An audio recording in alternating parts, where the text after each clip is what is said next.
Kip G weather overview, and after some record highs this week, we are finally going back down to where we should be this time of year, at least in the neighborhood.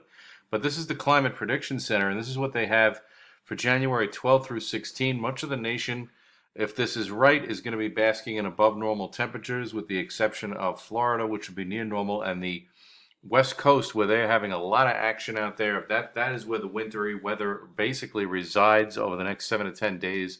For us, it's basically going to be a dry, cooler pattern. I wouldn't call it cold. Definitely cold at night if you're talking 30s and 20s in the outlying areas, but nothing really to write home about as far as the overall pattern is concerned. Nothing too severe as far as January standards are.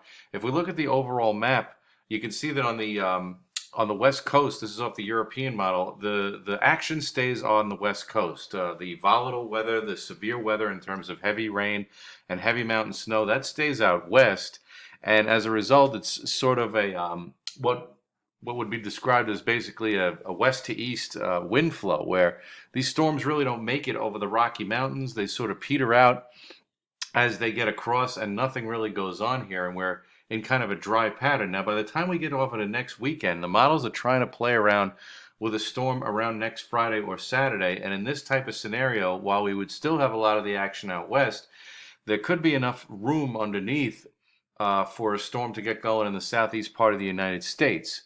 The issue there would be that we would have a storm, but the models are not all that enthused with wintry precipitation, so it would be mainly rain because we just don't have a lot of cold air to work with. Now, on the weather maps, it's basically dry and pleasant with that northwest flow for this weekend. Not a lot going on. We're going to have a weak system for Sunday night into Monday, and this will spread rain through our neck of the woods. There could be snow over the Poconos and parts of northeast PA and even parts of New York State, but well away from New York City and Long Island and the tri-state area. And then that goes off, and what we're basically dealing with is mainly a tranquil week of weather. You can see that a lot of action is out west, a lot of rain and a lot of heavy mountain snow.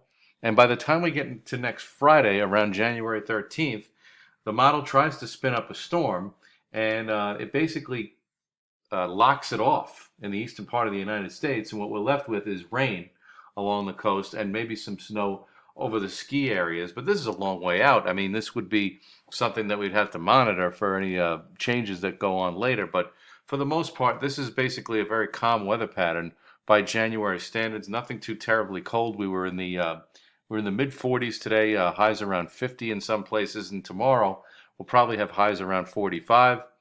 And then Sunday, we get a little bit cooler with highs around 41 as that rain arrives late. And then Monday, leftover clouds in the morning, probably giving away quickly to sun in the afternoon as that system is kind of weak for Monday, not spreading a lot of rain our way.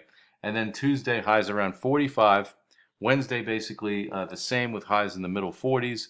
And then Thursday, on the eve of what could be, in the long run, a storm. And we'll just have to wait and see with highs around 40. But the odds are that for the most part, anything that does arrive around next weekend would be more in the way of rain instead of snow. We would really need this air mass to change, and we would really need a lot of cold air preceding whatever happens for next weekend. So there you have it. That's what's going on. As far as the overall weather pattern is concerned, we're transitioning out of what was very mild to a much cooler pattern. Not terribly cool by January standards, but definitely a change over the next 7 to 10 days. And in the long range, it looks like warmer than average temperatures will prevail through at least mid-month.